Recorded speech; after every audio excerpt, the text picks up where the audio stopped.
જય ભીમ સાથી દોસ્તો, હું ગોવિંદ ધાધલ અમરેલી.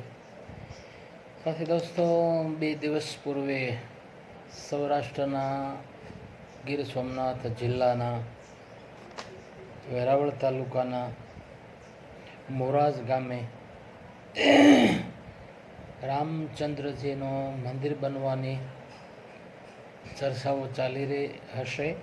એ સંદર્ભે ગામના સરપંચ જેઓ ઓબીસી એટલે કે કોળી સમાજના ભરતભાઈ વિરજીભાઈ રાઠોડ છે અને તેઓએ આ ફાળો કરવાની જહેમત ઉઠાવી હશે. એમણે એવો સંદેશો મને સૌરાષ્ટ્રના વેરાવળના એટલે કે ગીર સોમનાથ જિલ્લાના વેરાવળ શહેરના અગ્રણીઓએ એમના પાસેથી ઇન્ફોર્મેશન મને મળી છે.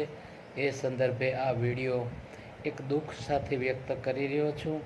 લોકોની ગેરસમજના કારણે કેવું થાય છે, જે પોતાની જાતને ઊંચી સમજતા હોય અને અમે સવર્ણ છીએ એવા વેમમાં જે જીવતા હોય એવા લોકો માટે આ ખાસ નોંધનીય વાત છે. એના જીવનમાં પરિવર્તન લાવે એટલા માટે આ વિડીયો કરવાની મારે ફરજ પડી છે. જે વ્યક્તિ એનો ઇતિહાસ, પોતાના સમાજનો ઇતિહાસ નથી જાણતો, એ વ્યક્તિ આવું જ કામ કરે છે અને એ એની ઘેલછા અને મૂર્ખતાપણું છે. એ એની જાતને જે સમજતા હોય.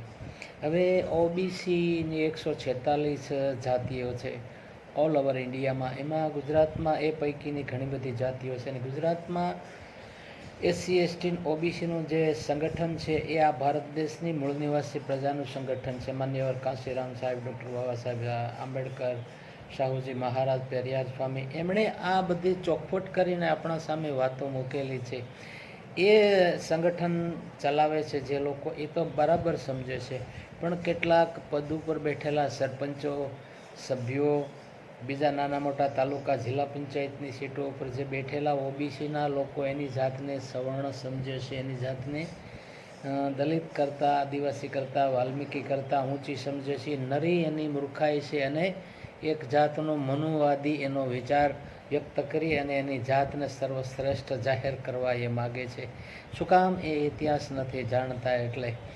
એટલે હવે આમાં વાત એવી છે કે ભાલપરા ગામ છે, વેરાવળ શહેરનો એક લતો છે, પ્રફુલભાઈ ધોળિયા કરીને છે. એમનો મેં ઓડિયો મેં સાંભળ્યો અને એ સરપંચને કહેતા હતા કે ભાઈ શ્રી ભરતભાઈ, તમારા ગામે જે મંદિરનો ફાળો થઈ રહ્યો છે એમાં તમે કઈ રીતે ફાળો લ્યો છો? તો કે ફાળો એટલે ફાળો લઈએ છીએ, બીજું શું. તો કે અમે અનુસૂચિત જાતિ દલિત સમાજના છીએ એટલે અમે આ ફાળો આપવા માગીએ છીએ. તો કે હરિજનોનો ફાળો અમે લેતા નથી. એટલે એક તો જાણે બિનબંધારણીય શબ્દનો એમણે ઉપયોગ કર્યો. સરપંચ દરજ્જાની વ્યક્તિ જે ગામનો સર્વપ્રથમ નાગરિક છે એને એટલી ખબર નથી કે હરિજન શબ્દ બોલવા ઉપર સુપ્રીમ કોર્ટે બેન લગાવી છે. ભારતના બંધારણની અંદર પણ બેન મારેલી છે કે હરિજન શબ્દનો યુઝ કરવો નહીં, લખવું નહીં કે બોલવું નહીં. તેમ છતાં એ બોલાય એનો ઠીક છે, હાલો, એ તો ગેરસમજો છે, એના સામે આપણે કમ્પ્લેન નથી કરતા, પણ વૈચારિક શબ્દ તો ઊભા થાય અને વૈચારિક અફસોસ તો થાય. હાલો, એને ખબર નથી તે ભલે બોલ્યા, પણ એ દોહરાવીને વારંવાર એ શબ્દનો યુઝ કરતા હતા અને સામે વ્યક્તિ પ્રફુલ્લભાઈને એ ઉલટાના ધમકાવતા. તો અમારે શું કહેવું? હરિજન નહીં કહેવું, તમારે શું કહેવું? અને આખો એમનો જે ફાળો લેવાનો કાર્યક્રમ હતો એ ડાયવર્ટ થઈ ગયેલો મને અહેસાસ થાય છે. એટલે પહેલી વાત તો એ કે એ કોળી છે કે ઓબીસી છે, એટલે એને એ ખબર નથી કે હું કઈ સમાજમાંથી. તમે શૂદ્ર જ છો. કોળી, ભરવાડ, વાઘરી, સહી, સુતાર, આહિર, કાંચી, મોસી, તોરી, તરગારા, બાવા, બારોટ, લુહાર, સુતાર, માળી, મોચી વગેરે 146 જેટલી જ્ઞાતિઓ એ ઓબીસી છે અને એ આ દેશની શૂદ્ર પ્રજા છે. અને શૂદ્રમાં હક, અધિકાર અને સમાનતા આપવા માટે બેન એટલે પ્રતિબંધ મૂક્યો છે આ દેશના મનુએ, આ દેશના મનુવાદ અને મનુ સમૃદ્ધિએ. તમને ખબર છે? સરપંચ મોરાજ ગામના સરપંચ છે, એ તમને ખબર છે? અને ન ખબર હોય તો તમારે ખબર કરી લેવી જોઈએ. અને તમે હરિજન શબ્દની વાત તો પછી, પણ હવે હું તમને એવું કહું છું, એક શિવ કથાકાર છે રાજુ બાપુ કરીને, ઉના તાલુકાના સિમર ગામે 2 દિવસ પહેલાં જે કથાની અંદર એમણે જાહેર પ્રવચન કર્યું કે શિવની કથાની વાત બાજુ ઉપર રહે અને દીકરી અને દીકરાના પ્રસંગો કયા અને દીકરીઓ ભાગી જાય છે, અન્ય જ્ઞાતિના છોકરા કોળી ઠાકોરોના છોકરાઓને લઈને ભાગી જાય છે. એ હલકી કોમના નીચા વર્ણના આચરણ વગરના કોઈ જાતના ધંધડા વગરના લોકો હોય એવા લોકો સાથે ભાગી જાય છે. અને માવતરનું નામ અને આપણે જે ઊંચા કુળના છીએ એ નામ બદનામ કરવાની વાત એ શિવના કથાકાર શિવ ભક્ત કથાકાર રાજુ મહારાજે કરી છે. તો હે મોરાજ ગામના સરપંચ, તો તમે એમાં કેમ કાંઈ કર્યું નહીં? યા તો તમને આ રીતે કહે છે, તમને હલકા ગણે છે, તમે નીચ છો, તમે અતિશુદ્ર છો, એવું આડકતરી રીતે એક મહારાજ કહે છે. તો તમે આવેદનપત્ર કેમ આપ્યું નહીં? તમે જે ભગવાનની ભક્તિ કરો છો, જે મંદિરમાં લોકોને લઈ જવાના છો, જે મંદિરની તમે પૂજા કરો છો, એ ભગવાને તમને ન્યાય કેમ આપ્યો નહીં?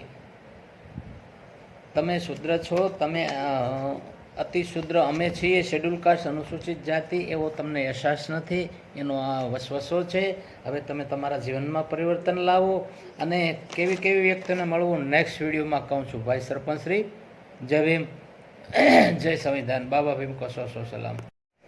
નેક્સ્ટ વિડીયો વેરાવળ તાલુકાના મોરાજ ગામના સરપંચ શ્રીની જે મેન્ટાલિટી છે એ સંબંધે નેક્સ્ટ વિડીયોમાં ગોવિંદ દાદર, જય ભીમ. સાથી દોસ્તો, હવે આવા જે ગેરસમજુ લોકો છે એમાં હું કાસ્ટિઝમ નથી કરતો. કોળી સમાજ હોય કે ઓબીસીની કોઈ પણ જ્ઞાતિ હોય કે અનુસૂચિત જાતિની કે એસસી કે એસટી સમાજની હોય, એને આવા લોકોની મુલાકાત કરવી જોઈએ.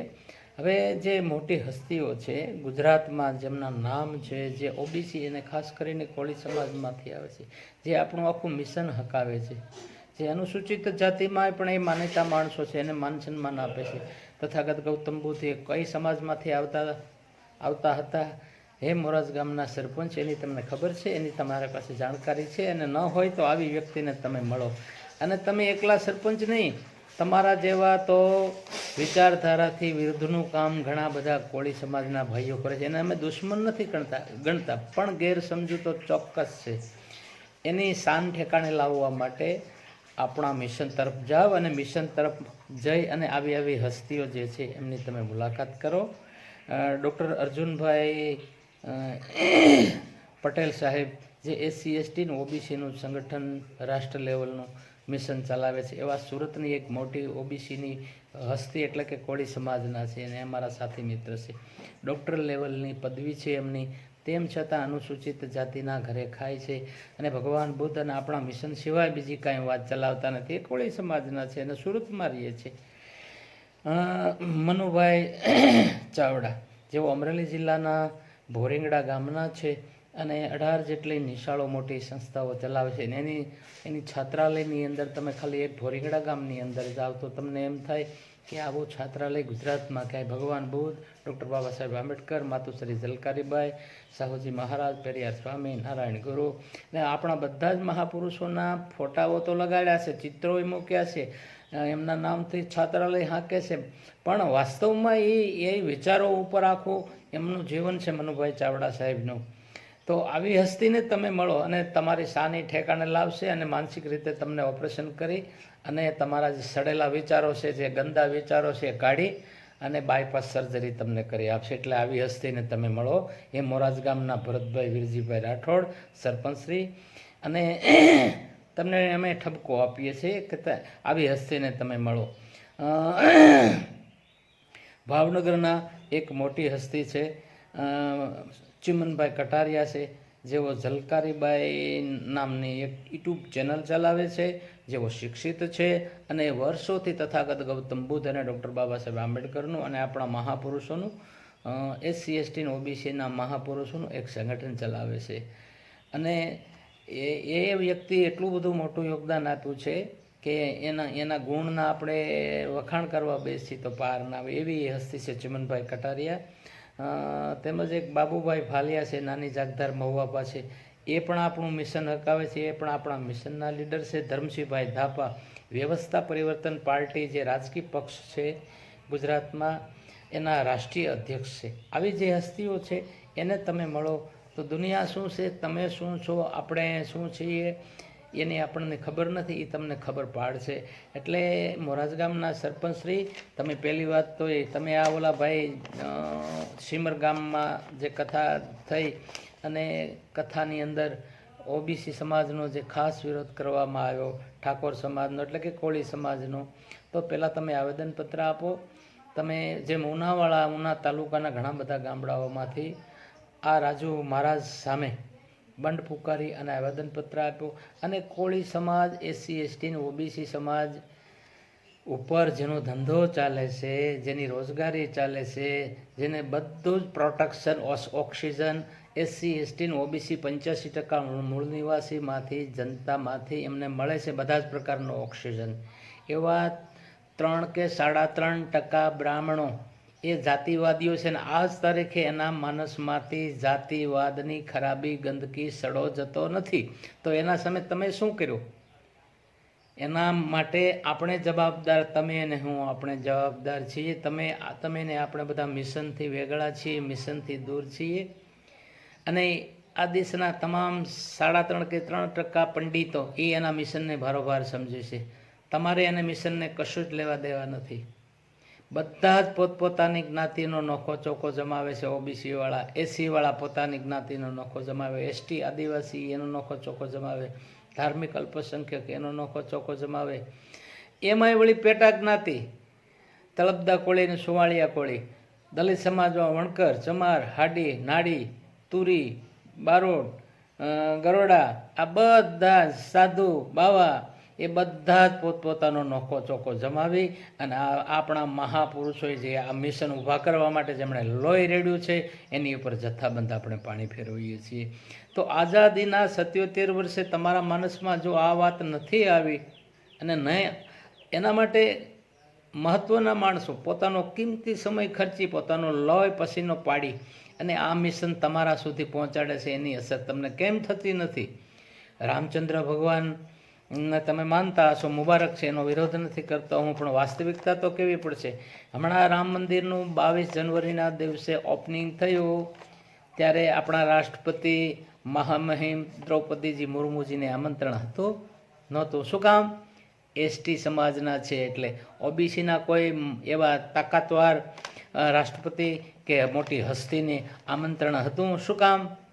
અરે હમણાં યુપીની અંદર આ ચૂંટણીનો અત્યારે માહોલ છે, ચાલુ છે, ત્યાં પણ અખિલેશ યાદવ એ ઓબીસી સમાજમાંથી છે. એક મંદિરમાં દર્શન કરવા ગયા, ત્યાર પછી એ મંદિરને ધોવામાં આવ્યું. કોણે ધોયું? પંડિતોએ. શા માટે?